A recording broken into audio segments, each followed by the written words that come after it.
बिस्मिल्लाहिर्रहमानिर्रहीम अस्सलामुअलैकुम। आज हम बनाएंगे बहुत ही ज़्यादा मज़ेदार सा और बहुत ही ज़्यादा डिलीशियस चिकन पिज़्ज़ा की रेसिपी। रेस्टोरेंट और होटल से भी कहीं ज़्यादा मज़े का और बेहतरीन सा पिज़्ज़ा आज घर पर ही बनाकर तैयार करेंगे। बहुत ही ज़्यादा आसान रेसिपी है। आप इसको किसी भी तरह की पार्टीज़ के लिए बना सकते हो। बेहद मज़े का और बेहतरीन सा ये पिज़्ज़ा बनकर तैयार होता है। ट्राई इसको एक बार ज़रूर कीजिएगा। फिर चलिए फटाफट से रेसिपी को स्टार्ट करते हैं। तो सबसे पहले यहाँ पर मैंने आधा किलो यानी कि 500 ग्राम लिया है बोनलेस चिकन। चिकन के बिल्कुल छोटे छोटे से पीसेस कर लिए हैं। इसमें 3/4 टीस्पून नमक डालेंगे। नमक बहुत ज़्यादा मत डालिएगा क्योंकि हम आगे चिकन को ड्राई करने वाले हैं। और साथ ही इसमें 1/4 टीस्पून डालेंगे हल्दी का पाउडर और 3/4 टीस्पून हम इसमें गरम मसाला पाउडर ऐड करेंगे।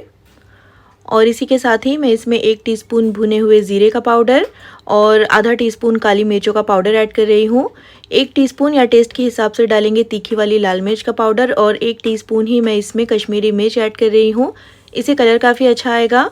आधा टीस्पून डालेंगे इसमें चाट मसाला पाउडर और साथ ही इसमें आधे नींबू का रस ऐड कर लीजिए। तो ये बड़ा नींबू है इसलिए मैं आधा ऐड कर रही हूँ। तो नींबू का रस डालकर मैरिनेट करने से चिकन अंदर तक बहुत ही ज़्यादा सॉफ्ट और जूसी बनकर तैयार होगा। अब इसमें हम 1.5 टीस्पून यानी कि 1.5 टीस्पून अदरक और लहसुन का पेस्ट ऐड करेंगे। 2 टेबलस्पून इसमें डालेंगे दही, बिल्कुल गाढ़ा दही लीजिएगा। और अब इन तमाम मसालों को हम अच्छी तरह से मिक्स कर लेंगे चिकन के साथ। और साथ ही मैं इसमें 1 teaspoon tandoori masala powder add कर रही हूँ। इससे बहुत ही ज़बरदस्त सा तंदूरी सा फ्लेवर आएगा चिकन में। अब इन तमाम मसालों को हम बहुत अच्छी तरह से मिक्स कर लेंगे चिकन के साथ। उसके बाद हम इसको आधे घंटे के लिए रख देंगे फ्रिज में, जिससे कि ये जो मसाले हैं चिकन के अंदर तक अच्छी तरह से एब्जॉर्ब हो जाएंगे और चिकन बहुत ही ज़्यादा टेंडर और जूसी बनकर तैयार होगा। अब जब तक चिकन मैरिनेट हो रहा है यहाँ पर हम पिज़्ज़ा के लिए डो बनाकर तैयार कर लेते हैं। एक छोटे से बाउल में 3/4 कप यहाँ पर मैं हल्का गरम यानी कि नीम गरम पानी ऐड कर रही हूँ। बहुत ज़्यादा गर्म पानी का इस्तेमाल मत करिएगा। और इसमें हम 1.5 टीस्पून डालेंगे शक्कर और 1.5 टीस्पून ही यहाँ पर मैं एक्टिव ड्राई ईस्ट का इस्तेमाल कर रही हूँ। आपके पास इंस्टेंट ईस्ट हो तो फिर आप वो डाल दीजिएगा। अच्छी तरह से इन तमाम चीज़ों को एक बार मिक्स कर लेंगे। और पानी जो है वो बहुत ज़्यादा गर्म नहीं होना चाहिए वरना फिर ईस्ट डेड हो जाएगा। अच्छी तरह से मिक्स कर लेने के बाद हम इसको कवर कर 10 मिनट के लिए इसी तरह से छोड़ देंगे। और यहाँ पर देखिए 10 मिनट के बाद ईस्ट अच्छी तरह से एक्टिवेट हो गया है। देखिए इसमें बिल्कुल झाग सी जमा हो गई है ऊपर। और अगर आपका ईस्ट इस तरह से एक्टिवेट ना हुआ हो तो फिर आगे का प्रोसेस मत करिएगा। और यहाँ पर डो बनाने के लिए मैंने 3 कप मैदा लिया है। मैदे को बहुत अच्छी तरह से छान कर लीजिएगा। 1 टीस्पून इसमें नमक डालेंगे। 2 टेबलस्पून मैं इसमें मिल्क पाउडर ऐड कर रही हूँ। ये डेयरी वाइटनर है, अगर आपके पास स्किम्ड मिल्क पाउडर हो तो फिर वो ले लीजिएगा। अब अच्छी तरह से इन तमाम ड्राई इंग्रेडिएंट्स को एक बार अच्छे से मिक्स कर लेंगे। और अब हम इसमें ये ईस्ट वाला मिक्सचर ऐड कर लेंगे और पहले इसको हम अच्छी तरह से मिक्स कर लेंगे और इसका हम सॉफ्ट सा डो बनाकर तैयार करेंगे। और अगर ज़रूरत पड़ेगी तो हम इसमें हल्का गर्म पानी डालकर ही इसको गूंथेंगे। तो यहाँ पर आपने बहुत ज़्यादा गर्म पानी का इस्तेमाल नहीं करना है और ठंडे पानी का इस्तेमाल भी नहीं करना है। और पानी जो है आप बिल्कुल थोड़ा थोड़ा करके डालिएगा। अब 1.5 टेबलस्पून यहाँ पर मैं सनफ्लावर ऑयल ऐड कर रही हूँ। आप यहाँ पर ऑलिव ऑयल का इस्तेमाल कर सकते हो या फिर बटर का इस्तेमाल भी कर सकते हो। अच्छी तरह से इसको भी मिक्स कर लेंगे और अब हम बिल्कुल इसका एक सॉफ्ट सा डो बनाकर तैयार करेंगे। तो इस डो को हमें बहुत अच्छे से गूंदना है। जितने अच्छे से हम इसको गूंदेंगे उतना ही पिज़्ज़ा जो बेस है हमारा सॉफ्ट और फ्लफ़ी बनकर तैयार होगा। अब देखिए अच्छी तरह से सारा डो मैंने इस तरह से इकट्ठा कर लिया है और इसको मैंने 5 से 7 मिनट तक अच्छी तरह से गूंद भी लिया है। अच्छी तरह से ये जो डो है स्मूथ हो गया है। अब हम इसको 1 से 2 घंटों के लिए रखेंगे प्रूफ होने के लिए। तो पहले डो को इस तरह से अंदर की तरफ टक कर लीजिए और देखिए कितना सॉफ्ट और मुलायम हमारा डो बनकर तैयार हुआ है। अब हम बाउल में थोड़ा सा ऑयल डालेंगे और ऑयल से हम डो को अच्छी तरह से कोट कर लेंगे ताकि डो जब राइस होगी तो फिर ये हाथों पर चिपकेगी नहीं। अब हम इसको क्लिंग फिल्म से या फिर किसी भी प्लेट से कवर कर लेंगे और इसको किसी भी गर्म जगह पर रख दीजिएगा 1 से 2 घंटों के लिए। और जब तक डो राइस हो रही है यहाँ पर देखिए चिकन को भी मैरिनेट होते हुए तकरीबन आधा घंटा हो गया है। एक पैन पर 1 से 2 टेबलस्पून ऑयल ऐड कर लीजिए और ये जो मैरिनेट करके रखा हुआ था चिकन हम वो पैन में डाल देंगे और मीडियम हाई फ्लेम पर हमें चिकन को लगातार चलाते हुए 1 से 2 मिनट के लिए फ्राई कर लेना है। इस तरह मीडियम हाई फ्लेम पर चिकन को भूनने से चिकन का कलर भी चेंज हो जाएगा और मसालों का कच्चापन भी ख़त्म हो जाएगा और चिकन में से पानी भी रिलीज़ हो जाएगा और उसी पानी में हम चिकन को गलाएंगे।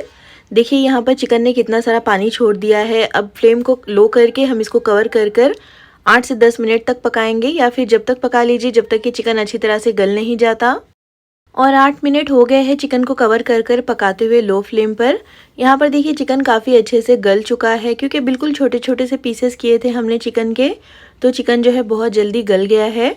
अब इसमें जो भी एक्स्ट्रा पानी दिखाई दे रहा है उसको हम गैस की फ्लेम हाई करते हुए ड्राई कर लेंगे। देखिए इस तरह से, और 1 से 2 मिनट के लिए हाई फ्लेम पर भून भी लीजिए, जिससे कि चिकन जो है बिल्कुल ड्राई हो जाएगा और उसके ऊपर अच्छा सा कलर भी आ जाएगा। और इस पॉइंट पर आप चिकन को कोयले का स्मोक भी दे सकते हो। अब गैस की फ्लेम को ऑफ करके हम इसको रख देंगे एक साइड पे, ताकि अच्छी तरह से ये ठंडा हो जाए। अब यहाँ पर डो को रखे हुए तकरीबन 1 से 1.5 घंटा हो गया है और डो जो है अच्छी तरह से देखिए प्रूफ हो गई है। ये अपनी साइज से डबल से भी ज़्यादा हो गई है। अब हम इसको थोड़ा सा नीट कर लेंगे, इसमें जो भी एयर भरी हुई है उसको निकाल देंगे। देखिए इस तरह से, देखिए कितना जालीदार हमारा डो बनकर तैयार हुआ है। थोड़ा सा इसको मसल लेंगे और एक बार फिर से इसको स्मूथ कर लेंगे। देखिए इस तरह से कितना सॉफ्ट और कितना फ्लफ़ी सा हमारा डो बनकर तैयार हुआ है। अब हम क्या करेंगे कि एक बोर्ड पर थोड़ा सा सूखा मैदा डस्ट कर लीजिएगा। उसके बाद हम इस डो को रख करके इसको थोड़ा सा लंबा कर लेंगे और अब इसके पेड़े कट कर लेंगे। मैं लार्ज साइज़ का पिज़्ज़ा बना रही हूँ, इसलिए मैं इसके 3 पेड़े कट करूँगी। अगर आप मीडियम साइज़ का बना रहे हो तो 4 से 5 पेड़े भी इसके बना सकते हो। और पेड़े कट कर लेने के बाद हम एक एक पेड़ा इस तरह से उठाएंगे और इसको अंदर की तरफ इस तरह से टक कर लीजिए और इसको बिल्कुल स्मूथ सी बॉल की शक्ल दे दीजिए।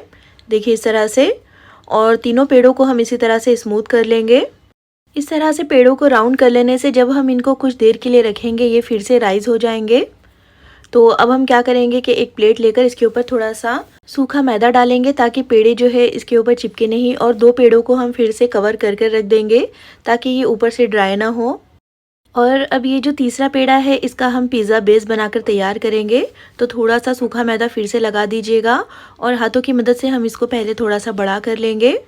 उसके बाद हम इस तरह से बेलन की मदद से इसको बेलेंगे और इसका हमें मीडियम थिकनेस वाला बेस बनाकर तैयार करना है। बहुत ज़्यादा पतला इसको नहीं रखना है और बिल्कुल मोटा भी इसको मत रखिएगा। देखिए 1/4 इंच की थिकनेस में मैंने इसको बेल लिया है। और अब एक बड़े साइज़ की पिज़्ज़ा ट्रे लेकर के इसके ऊपर थोड़ा सा ऑयल ब्रश कर दीजिएगा, ताकि पिज़्ज़ा बेस जो है इसके ऊपर चिपके नहीं।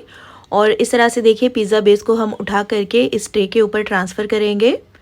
इस तरह ट्रांसफ़र करने से बहुत ही आसानी से ये पिज़्ज़ा बेस जो है इसके ऊपर सेट हो जाएगा। अब हाथों की मदद से इसको थोड़ा सा इवन कर लीजिए। अब हम फोर्क की मदद से इसके ऊपर इस तरह से प्रिक करेंगे, जिससे कि जब हम इसको बेक करेंगे तो ये बिल्कुल फूलेगा नहीं पूरी की तरह। और फोर्क के बजाय आप छुरी की मदद से भी इसको प्रिक कर सकते हो। अब अच्छी तरह से इसको प्रिक कर लेने के बाद हम इसके ऊपर पिज़्ज़ा सॉस लगाएंगे। अगर आपके पास पिज़्ज़ा सॉस ना हो तो फिर टोमेटो केचप, चिली सॉस और थोड़ी सी चिली फ्लेक्स मिक्स कर कर लगा दीजिएगा और थोड़ी सी टोमेटो केचप भी ऐड कर लीजिएगा, बहुत अच्छा टेस्ट आएगा उससे भी। मेरे पास पिज़्ज़ा सॉस रखी हुई थी तो मैंने ऐड कर ली है। और यहाँ पर मैंने थोड़ा सा मोज़रेला चीज़ लिया है, वो हम इस तरह से बिखेरते हुए डाल देंगे। तो बिल्कुल किनारों पर मत डालिएगा। और यहाँ पर मैंने मोज़रेला चीज़ का इस्तेमाल किया है, आप अपनी पसंद की कोई और चीज़ भी ले सकते हो। अब ये जो चिकन हमने फ्राई करके रखा हुआ था वो हम इस तरह से इसके ऊपर अरेंज कर लेंगे और थोड़ी सी सब्जियां मैं इसके ऊपर इस तरह से डाल रही हूँ। यहाँ पर आप अपनी पसंद की किसी भी वेजिटेबल का इस्तेमाल कर सकते हो। यहाँ पर मैंने थोड़े से प्याज के क्यूब्स ऐड किए हैं, थोड़े से टोमेटो के क्यूब्स हैं और साथ ही मैं इसमें कैप्सिकम के क्यूब्स ऐड कर रही हूँ। तो यहाँ पर मैंने इसको क्यूब्स में कटिंग किया है, आप चाहो तो इसको लंबाई में भी कट कर सकते हो। और इस तरह से हम फिर से थोड़ा सा चीज़ इसके ऊपर और डालेंगे।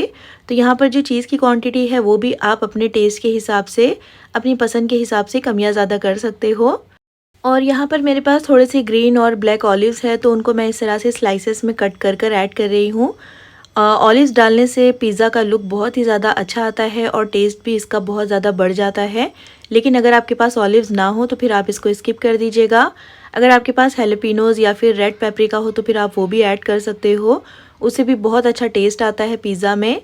अब थोड़ा थोड़ा सा मेल्टेड बटर हम इस तरह से बेस के किनारे के ऊपर लगाएंगे, जिससे कि जब हम इसको बेक करेंगे तो ये बिल्कुल ड्राई नहीं हो जाएगी, अच्छी तरह से ये भी क्रिस्पी हो जाएगी और ये भी बहुत ज़्यादा फ्लेवरफुल बनकर तैयार होगी। और अब इसके ऊपर हम थोड़ा सा ऑरिगेनो स्प्रिंकल कर देंगे। अगर आपके पास इटालियन सीजनिंग हो तो फिर आप वो भी डाल सकते हो। थोड़ा सा चिली फ्लेक्स यहाँ पर मैं ऐड कर रही हूँ। अगर बच्चों के लिए बना रहे हो तो फिर उसको स्किप कर दीजिएगा। अब हमारा पिज़्ज़ा तैयार है बेक करने के लिए। हम इसको 180 डिग्री पर 15 से 16 मिनट के लिए बेक करेंगे। ओवन की टाइमिंग जो है वो थोड़ी सी ज़्यादा या फिर कम भी हो सकती है। देखिए यहाँ पर हमारा मज़ेदार सा पिज़्ज़ा पूरे 15 मिनट में बेक होकर तैयार हो गया है और बहुत अच्छी तरह से चीज़ भी इसमें मेल्ट हो गया है। अब एहतियात के साथ हम इसको एक प्लेट में ट्रांसफ़र कर लेंगे और उसके बाद हम इसकी कटिंग करेंगे। तो पिज़्ज़ा कटर की मदद से या फिर किसी भी तेज़ नाइफ़ की मदद से आप इसको कट कर लीजिए और इसके पीसेस आप अपनी पसंद के हिसाब से छोटे या बड़े रख सकते हो। देखिए बहुत ही मज़ेदार सा, एकदम सॉफ्ट और बहुत ही ज़्यादा डिलीशियस हमारा पिज़्ज़ा जो है बहुत ही आसानी के साथ बनकर तैयार हो गया है। देखिए चीज़ भी कितनी अच्छी तरह से मेल्ट हुआ है और एकदम चीज़ी सा और एकदम डिलीशियस सा ये पिज़्ज़ा बनकर तैयार हुआ है। तो रेस्टोरेंट जैसा मज़ेदार सा पिज़्ज़ा अगर अपने घर पर बनाकर तैयार करना हो तो इस रेसिपी को ट्राई ज़रूर कीजिएगा। और अगर रेसिपी पसंद आई हो तो प्लीज़ इसको लाइक और चैनल को सब्सक्राइब करना बिल्कुल भी मत भूलिएगा और कमेंट करके ज़रूर बताइएगा कि आपको ये रेसिपी कैसी लगी। फिर इंशाल्लाह मिलते हैं नेक्स्ट वीडियो में एक और बहुत ही अच्छी ज़बरदस्त और मज़ेदार सी रेसिपी के साथ। तब तक अपना ख्याल रखिए, दुआओं में याद रखिए। अल्लाह हाफिज़।